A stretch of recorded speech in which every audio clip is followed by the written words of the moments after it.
శుభదినం. తెలుగు బడికి స్వాగతం, సుస్వాగతం.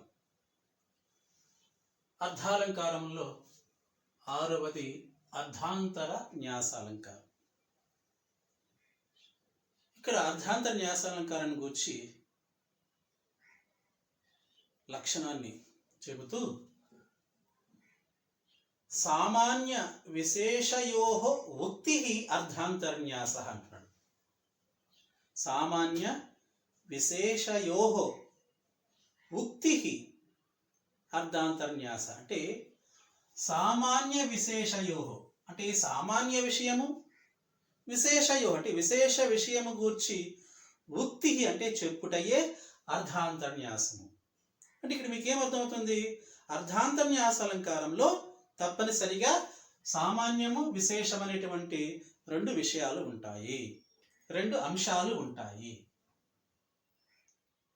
మరి ఇక్కడ అసలు సామాన్య విషయం అంటే ఏంటి, విశేష విషయం అంటే ఏంటి? ఒక సామాన్య విషయాన్ని చెబుతూ ప్రత్యేకంగా ఒక విశేష విషయాన్ని చెప్పడమే అర్ధాంతరన్యాసం. లేదా ఒక విశేష విషయాన్ని చెబుతూ లోకంలో అది సామాన్యమే అని ఒక సామాన్య విషయాన్ని చెప్పడమే అర్ధాంతరన్యాసాలంకారం. సో అర్ధాంతరన్యాసాలంకారంలో సామాన్య విశేష విషయాలని రెండు విషయాలు ఉంటాయి అన్నాం. మరి ఆ రెండు విషయాలు ఎలా ఉంటాయి, వాటి మధ్య సంబంధం ఎలా ఉంటుంది అది కాస్త గమనిస్తే ఇక్కడ లక్షణాన్ని గురించి చెప్తూ 2వ పాదంలో హనుమాన్ అబ్ధిం అతరత్, హనుమాన్ అబ్ధిం అతరత్, హనుమంతుడు అబ్ధిం అంటే సముద్రాన్ని, అతరత్ అంటే దాటాడు. దుష్కరం కిం మహాత్మనాం అన్నాడు. దుష్కరం కిం మహాత్మనాం, మహాత్ములకు దుష్కరం కిం అంటే సాధ్యం కానిది ఏమి అంటే మహాత్ములకు సాధ్యం కానిది ఏదీ లేదు అని అక్కడ రెండు విషయాలు చెప్పడం జరిగింది. మొదటిది హనుమాన్ అబ్ధిం అతరత్, హనుమంతుడు సముద్రాన్ని దాటాడు. మరి ఏమన్నా దాన్ని ఎలా అంటున్నాడు? దుష్కరం కిం మహాత్ములకు దుష్కరం సాధ్యం కానిది, కిం ఏమి అంటే సాధ్యం కానిది ఏది లేదు. ఇక్కడ ఈ రెండు విషయాలు, ఈ రెండు అంశాలు గమనిస్తే మీకు సామాన్యము, విశేషము అనేటువంటి రెండు అంశాల పట్ల సరైన అవగాహన వస్తుంది. ఇప్పుడు హనుమంతుడు సముద్రాన్ని దాటాడు అన్నది ఇక్కడ నేను విశేషం అంటున్నాను. విశేషం అంటే ఏమంటున్నాము? ఒక ప్రత్యేకమైన సంఘటన. ఇక్కడ ఏం జరిగింది? హనుమంతుడు సముద్రాన్ని దాటాడు, అది ప్రత్యేకమైన సంఘటన. కాబట్టి అలాంటి ప్రత్యేకమైన సంఘటన ఏదైతే ఉందో దాన్ని ఏమంటున్నాము? విశేష విషయం. మరి సామాన్యం అంటే ఏంటి? లోకంలో అందరూ చెప్పుకునే మాట, లోక ప్రసిద్ధం, లోక రీతి. చూడండి, ఆ మహాత్ములకు సాధ్యం కానిది లేదన్నది అందరూ చెప్పుకునే మాట. కాబట్టి దీన్ని ఏమనాలి? సామాన్యం అనాలి.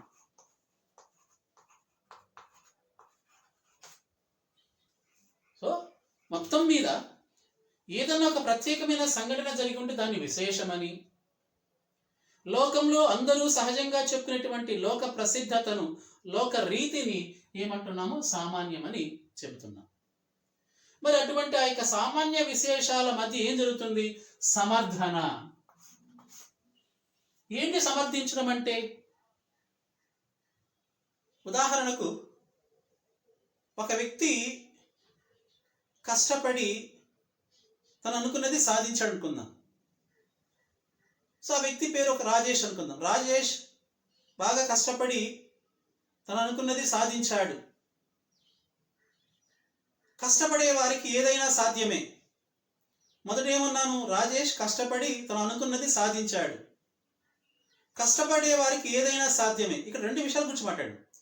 అక్కడ ప్రత్యేకమైన సంఘటన ఏంటి? రాజేష్ అనే వ్యక్తి కష్టపడి తను అనుకునేది సాధించడం. అది ప్రత్యేకమైన సంఘటన, అది విశేషం. మరి ఇక్కడ నేను ఏం ఆడుతున్నాను, సమర్థన అంటే ఏంటన్నాను. అక్కడ రాజేష్ అనే వ్యక్తి అనుకున్నది సాధించాడని చెప్పడంతో ఆపేశామా? దాన్ని ఎలా చెప్తున్నాము? కష్టపడే వారికి ఏదైనా సాధ్యమే అంటున్నాం. అదే సమర్థన అంటే. ఒక విషయం చెప్తూ దానికి అనుగుణంగా మరొక మాటను చెప్పడం అక్కడ సమర్థన అవుతుంది. రాజేష్ అనుకున్నది సాధించాడు, అది విశేషం. దాన్ని ఎలా చెప్తున్నాము? కష్టపడే వారికి ఏదైనా సాధ్యమే, అది సామాన్యం. అలా చెప్పడమే సమర్థించడం.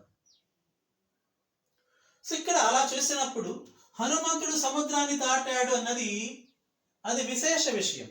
ఎందుకంటే 100 యోజనాల సముద్రాన్ని దాటడానికి ఆ యొక్క హనుమంతుని యొక్క వర్గంలోని జాంబవంతునికి కావచ్చు, అంగదునికి కావచ్చు, సర్వ సైన్యాధిపతి నీలుడికి కావచ్చు, ఎవరికి సాధ్యం కాదు. హనుమంతుడు దాటాడు, లంకకు చేరుకున్నాడు. కాబట్టి అది ఒక విశేష విషయం, ఒక ప్రత్యేకమైన సంఘటన. దాన్ని ఎలా సమర్థిస్తున్నాము? మహాత్ములకు సాధ్యం కానిది లేదంటున్నాం. అంటే ఇక్కడ హనుమంతుడు మహాత్ముడు, అలాంటి మహాత్ములకు సాధ్యం కానిది లేదు అన్నది సామాన్యం, అంటే లోకంలో అందరూ చెప్పుకునే మాట. ఇంకా చెప్పాలంటే స్వాతంత్ర పోరాటంలో ఎంతో మంది పాల్గొన్నారు. చివరికి ఆ యొక్క స్వాతంత్ర అవడానికి కారకుడు గాంధీ అయ్యారు. అందుకని అంటే గాంధీజీ ఏం చేశారు? ప్రజలందరినీ ఒకే తాటి మీద నడిపించి స్వాతంత్ర అవడానికి కారకుడాడు. అహింసా మార్గంతో శాంతియుతంగా పోరాడి స్వాతంత్ర అవడానికి కారకుడాడు. కాబట్టి గాంధీకి ముందు ఏం చేస్తున్నాము? మహాత్మా గాంధీ, గాంధీ మహాత్మ అంటున్నాం. మహాత్మ నెహ్రూ అంటలేదు కదా. అంటే ఇక్కడ ఏంటి?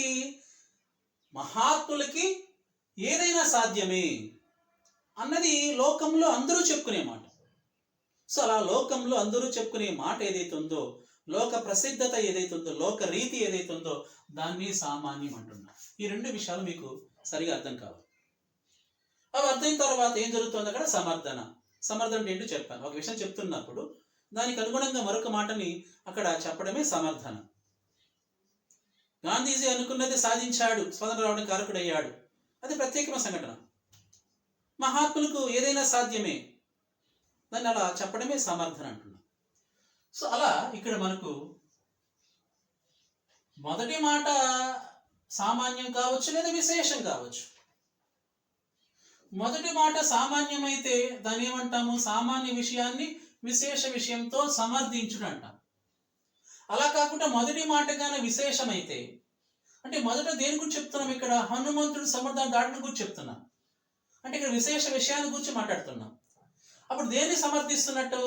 మొదటి విషయాన్ని సమర్థిస్తున్నట్టుగా మనం తెలుసుకోవాలి. మొదటి విషయం ఏంటి? ఇక్కడ విశేషం కాబట్టి ఇక్కడ విశేషాన్ని సమర్థిస్తున్నాం, విశేష విషయాన్ని సమర్థిస్తున్నాం. దేంతో సమర్థిస్తున్నాం? రెండవది ఏంటి? సామాన్యం, అంటే సామాన్య విషయంతో సమర్థిస్తున్నాం. సో ఏదేమైనప్పటికీ అర్ధాంతర్న్యాసాలంకారం అంటే సామాన్యము విశేషం అనే రెండు విషయాలు ఉంటాయి. అందులో ఒకదాన్ని మరొక దానితో సమర్థించడం కనిపిస్తుంది.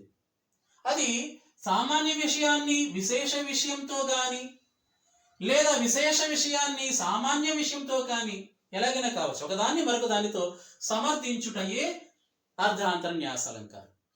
అక్కడ మనం చెప్పుకునే ఉదాహరణ బట్టి ఉంటుంది, చెప్పుకునే విషయాన్ని బట్టి ఉంటుంది.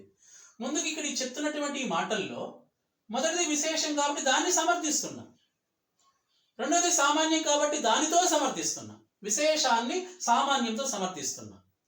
మనం ఇదే విషయాన్ని ఇదే అంశాన్ని ఇలా చెప్పుకుంటే, అంటే ముందు ఈ మాటను చెప్పుకొని ఏంది మహాత్ములకు సాధ్యం కానిది లేదు అనే మాట ముందు చెప్పుకున్నప్పుడు అక్కడ దేని గురించి మాట్లాడుతున్నట్టు? సామాన్య విషయం గురించి మాట్లాడుతున్నట్టు అవుతుంది. మరి దాన్ని చెబుతూ తర్వాత దీన్ని చెప్తే, హనుమంతుడు సముద్రం దాటని చెప్తే అప్పుడు విశేష విషయంతో సమర్థించడం కనిపిస్తుంది. కాబట్టి ఇక్కడ ముందు మనం దేని గురించి మాట్లాడుతున్నామో దాన్ని దేనితో సమర్థిస్తున్నాం అంటే రెండవ దానితో అక్కడ మనకు ఆ అనుగుణంగా చెప్పడం అనేది గ్రహించగలగాలి. ఏదేమైనప్పటికీ ముందు ఏ విషయం గమనించండి, ఇక్కడ ఏం జరిగింది? ముందు విశేష విషయం కాబట్టి మనం మాట్లాడుకున్నది ఇక్కడ విశేష విషయాన్ని సమర్థిస్తున్నాం, రెండవది సామాన్యం కాబట్టి సామాన్య విషయంతో సమర్థిస్తున్నాం. సో అర్ధాంతర్న్యాసాలంకారం అంటే సామాన్య విశేషాల సమర్థన.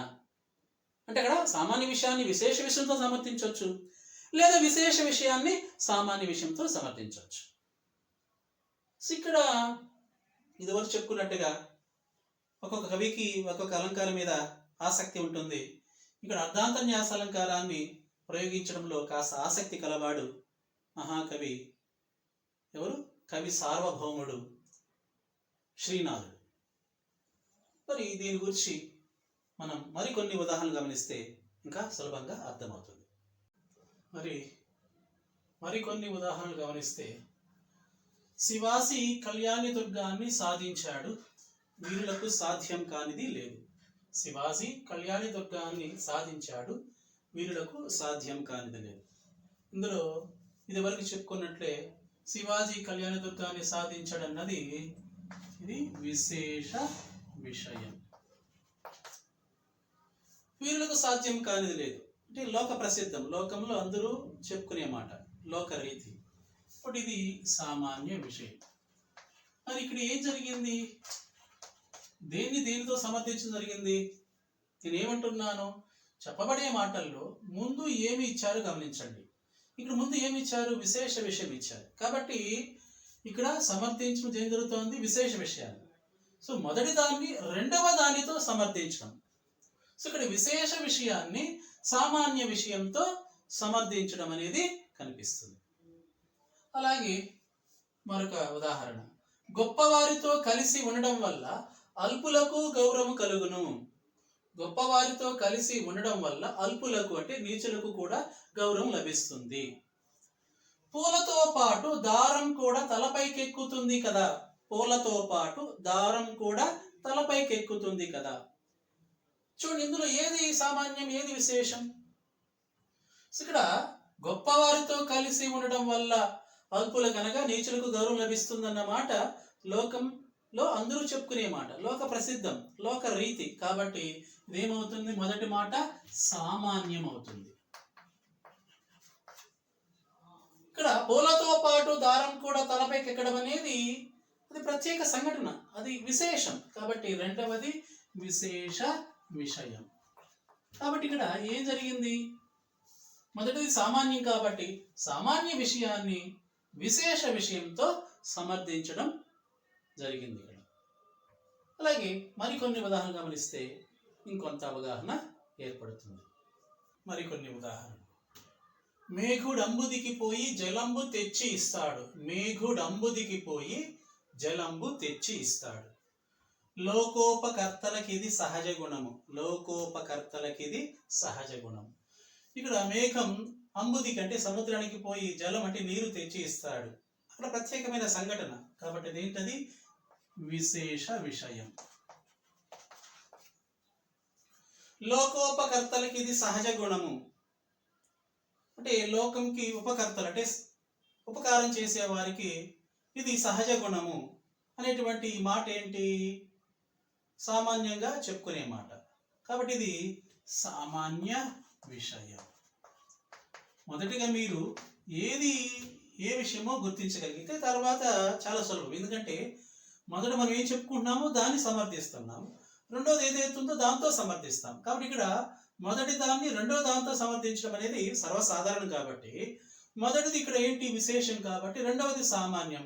సో ఇక్కడ ఏం జరిగింది? విశేషాన్ని సామాన్యంతో సమర్థించడం కనిపిస్తుంది. అలాగే మరొక ఉదాహరణ, ప్రవరుడి పాదలేపనం కరిగిపోయింది. ప్రవరుడి పాదలేపనం కరిగిపోయింది. లోకంలో దైవకృతానికి అసాధ్యం ఉందా?